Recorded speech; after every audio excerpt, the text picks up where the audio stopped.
ఆర్టీసీలో contract కార్మికులందరినీ permanent చేసిన ఘనత టీఆర్ఎస్ ప్రభుత్వానిదేనన్నారు తెలంగాణ మజ్దూర్ యూనియన్ రాష్ట్ర కార్యనిర్వహణ అధ్యక్షులు థామస్ రెడ్డి.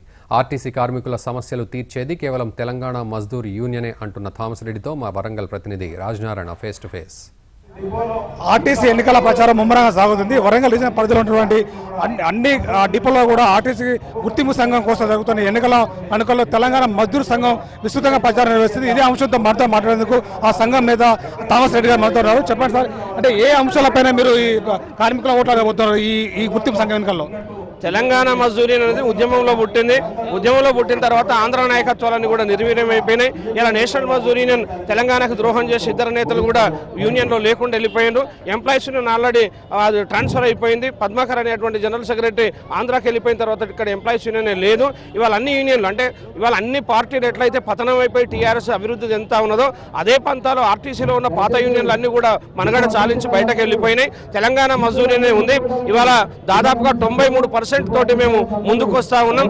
60,000 మంది ఆర్టీసీ ఉద్యోగులు ఉంటే దాంట్లో ఇవాళ ఓటర్లు 52,856 మంది ఓటర్లు ఉన్నారు. దాంట్లో 45,000 ఓట్ల లక్ష్యంగా మేము పనిచేస్తా ఉన్నాం. ఇప్పటికే 40,000 దాటిపోయింది. ఎప్పుడైతే ఎంప్లాయీస్ యూనియన్ వాళ్ళు ఈ మధ్యన సమ్మె చేసి 23వ తారీఖు నాడు వాళ్ళు ఫెయిల్ అయిపోయిందో దాని ద్వారా అన్ని యూనియన్లో ఉన్నటువంటి ఎన్ఎంయూ ఎంప్లాయీస్ కార్మికులంతా తండోపతండాలుగా టీఎంఈలో జాయిన్ కావడం జరుగుతూ ఉన్నది. జిల్లాల వారీగా టోటల్గా జాయిన్ కావడం జరుగుతూ ఉన్నది. తద్వారా ఏంటంటే ఇవాళ తెలంగాణ మజ్దూర్ ఎన్నికల్లో గెలుపు అనేది ఎప్పుడో ఖాయమైపోయింది. నల్లేరు మీద నడికే మెజారిటీ కోసం మేము ప్రయత్నం చేస్తా ఉన్నాం. ఇవాళ తెలంగాణ మజ్దూర్ అనేది చెప్పిందే చేసింది.